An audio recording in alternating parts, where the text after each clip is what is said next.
souvent, je n'aime pas beaucoup ce terme intellectuel. Parce que le Congo n'a pas d'intellectuel. Non, professeur, oui, messieurs, ça vous exagérez, hein? Nous avons des universitaires, des diplômés. Ils sont compétents, ils savent calculer les formules mathématiques, ils savent réciter les ouvrages, tous les ouvrages écrits dans le monde. Mais l'intellectuel, le vrai intellectuel, c'est celui qui trouve dans son intelligence, n'est-ce pas, des éléments pour résoudre les problèmes qu'il y a dans le pays. Or, dans ce domaine-là, vous savez que nous sommes dans l'échec, n'est-ce pas?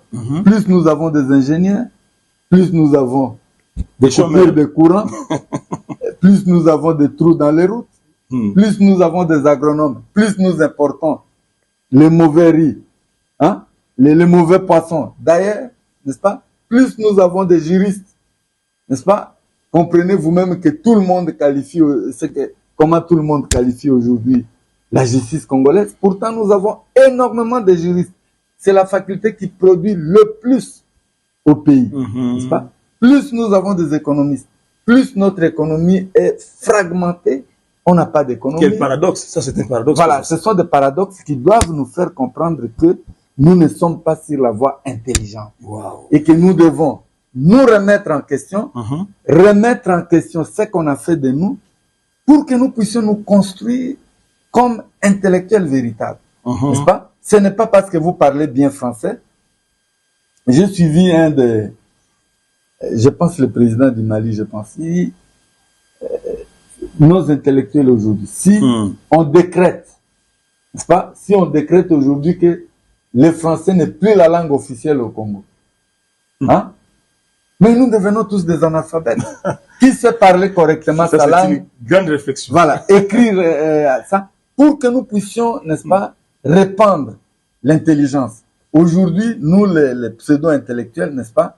Oh, professeur, comment vous appelez pseudo-intellectuels? Oui, parce que nous n'avons pas encore résolu. Vous, par exemple, vous avez défendu votre thèse en 1983, je pense. Défendre une thèse n'est pas contribuer au développement du pays. N'est-ce pas? Défendre une thèse, d'ailleurs, c'est pour moi. Chacun qui défend sa thèse, hein, il cherche à on la met à la place publique, non? Etc. Non, ce que je voudrais vous dire, c'est que nous ne valorisons pas l'intelligence. N'est-ce pas? Or, c'est l'intelligence qui est la vraie richesse. Ce n'est pas le cuivre, ce n'est pas la grandeur, non, c'est l'intelligence. Bon, je vous donne un cas qu'on ne nous enseigne jamais. Vous savez que quand nous on était élèves, on nous disait le cas du Japon est inimitable. Ah bon? C'est ce qu'on nous disait. Et quand je cite l'exemple de la Corée du Sud, qui a été, la Corée d'abord avait été colonisée par les Japonais, n'est-ce pas? Et dans la lutte de l'hégémonie entre les Russes et les autres, n'est-ce pas? On a scindé la Corée en deux. La Corée du Sud était dans un état piteux par rapport à nous.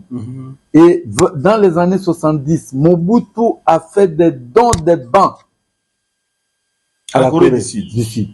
N'est-ce pas? Dans leur musée, c'est clair, dons d'Isaïe. N'est-ce pas? Et un général a pris le pouvoir. Il a dit, nous changeons de paradigme. N'est-ce pas?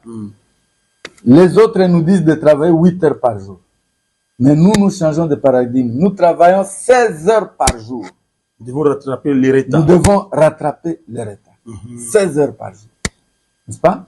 Et 16 heures par jour, il a obligé des gens de travailler 16 heures par jour. Et les Coréens ont investi dans l'intelligence.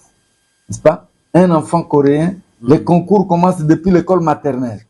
Les études sont très difficiles. N'est-ce pas? Un étudiant coréen dort 4 heures par jour parce qu'il a des concours de toutes sortes.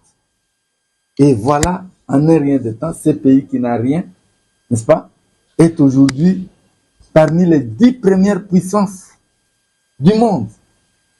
Vraiment.